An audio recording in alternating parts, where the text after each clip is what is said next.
This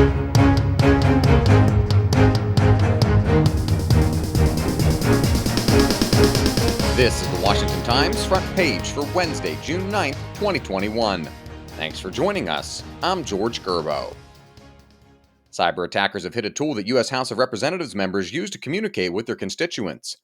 Ryan Lovelace reports content management system iConstituent was hit with ransomware, with nearly 60 member offices affected. The House's Chief Administrative Officer Catherine Spinder said iConstituent's e-newsletter system was specifically hit with an attack. She said she wasn't aware of any impact to House data from the attack, and her office is taking measures to ensure the House network isn't affected. The federal government is stepping up its efforts to respond to the increasing pace and fury of ransomware attacks.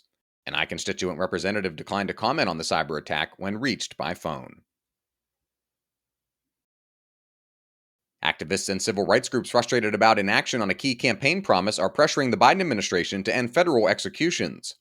Justice Department correspondent Jeff Murdoch reports in his first week as president, President Biden signed a series of executive orders, but a moratorium on federal executions was missing. Now, a coalition of former prosecutors and public defenders, attorneys general, retired judges, and more than 175 relatives of murder victims have sent letters advocating that the president keep the campaign pledge. The Justice Department has not scheduled any executions, so the 46 prisoners on death row are in limbo. Their cases are not moving forward, but the government could put them to death at any time.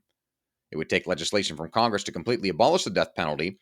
Still, activists say President Biden could take immediate action, including using his clemency powers and commuting the sentences of federal death row inmates to life in prison.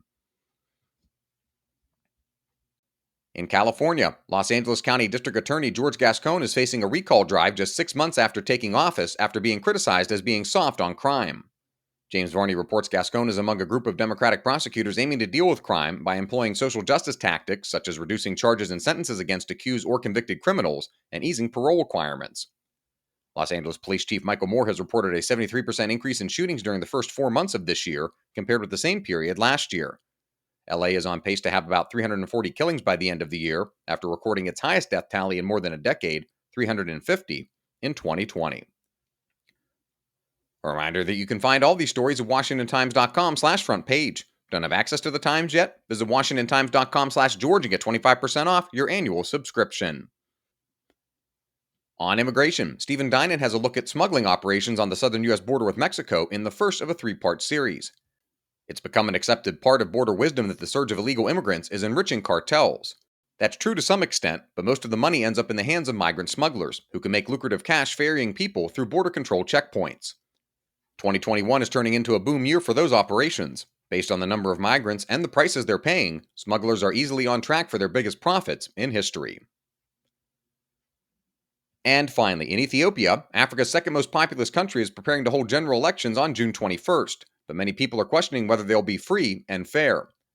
The civil war in Ethiopia's northern Tigray region continues, ethnic violence is mounting, and major logistical hurdles to educating election staff remain. The elections could have consequences for the Biden administration, which has devoted diplomatic resources in hopes of keeping Ethiopia stable.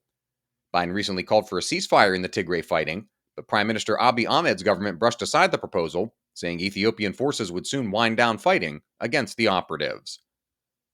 Find all of today's front page stories at WashingtonTimes.com/front page or on the Washington Times app, and subscribe for free to the front page. Just search Washington Times on your favorite podcast platforms. You can also follow us on Twitter and Instagram at WashTimes for breaking news, sports, commentary, and more. For the Washington Times, I'm George Gerbo.